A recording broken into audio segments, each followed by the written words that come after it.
مساء الخير على حضراتكم واهلا بكم. لماذا يتمردون؟ اولا خليني اشكر حضراتكم شكرا جزيلا على كل تعليقاتكم وكل اقتراحاتكم. الكلام ده كله مهم، والهيئه العليا لاركان البرنامج بتجتمع لمناقشه كل اللي حضراتكم بتناقشوه معانا وبتقترحوه علينا.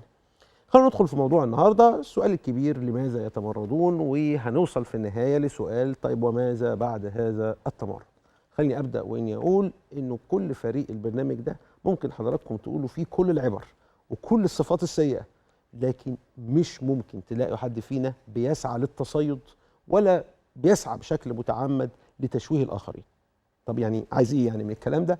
عايز اقول ببساطه ان احنا لو ننتقد حد احنا بننتقده لمصلحه البلد، وبننتقده على امل انه يقدر يصلح نفسه، لانه من غير كده البلد ممكن تواجه تحديات صعبه ما نقدرش نتحملها.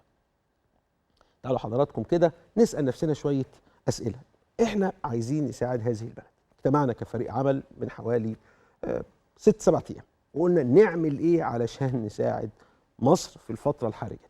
واحنا لسه بنجتمع اليوم اللي كنا مجتمعين فيه لقينا مؤتمر نصره سوريا، اللي ممكن يكون نصره لسوريا بس قطعا هو كمان انقسام لمصر.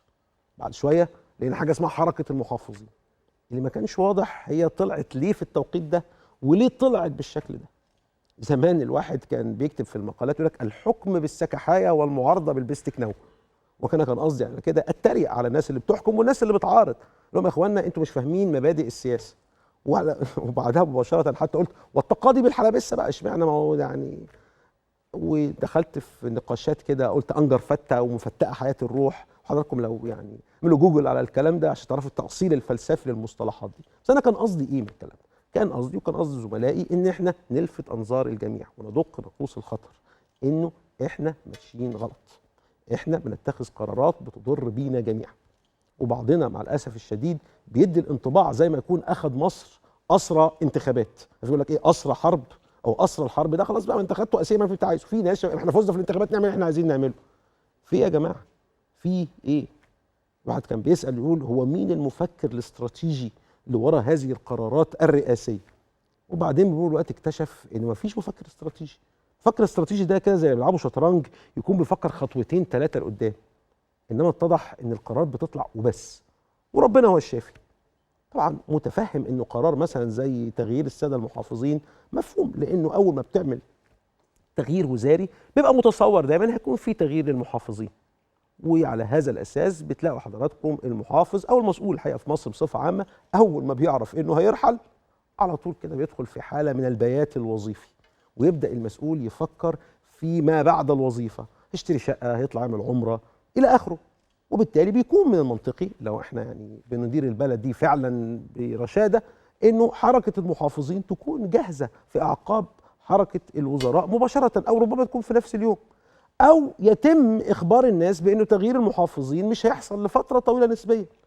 لكن ليه نعمل حركه محافظين قبل اسبوعين من حدث مهم فيه هذا الكم الكبير من اللغط حول 30 يونيو، بالذات لما تطلع بهذه التركيبه من المحافظين الجدد؟ ربنا يوفق الجميع، بس برضه في حاجه اسمها اللياقه السياسيه، في حاجات من حق الرئيس انه يقررها بس التوقيت بيكون مفيد. مره زمان كتبت الكلام ده يمكن قبل 6-7 شهور، يعني ما كانش لسه في تمرد ولا حاجه زي كده، وسالت يا اخوانا في معارضين للرئيس وفي سائرين، والاثنين عايزين يسقطوا الرئيس بعضهم على الاقل، بس الحقيقه هو ليه الرئيس بيساعدهم؟ ليه الرئيس بيتخذ قرارات يترتب عليها ان الناس دي تنجح اكتر في انها ترصد حشد ضده؟ المعارضون يشمرون عن سواعدهم لحمل التمرد والسعي لانتخابات رئاسيه مبكره، والرئيس يمدهم بمدد من عنده كي يزدادوا حمقا، وربنا هو الشافي. لواحد صاحبي فيسبوكاوي قديم قال لي انا سعيد قوي بحركه المحافظين دي، انهم بكده يزيدون الغاضبين غضبا. قلت له ليه يا فلان؟ قال لي عشان يبقى هو المسؤول لوحده عن الفشل، لانه قرر انه يحكمنا بالعند وكانه بيطلع لنا لسانه.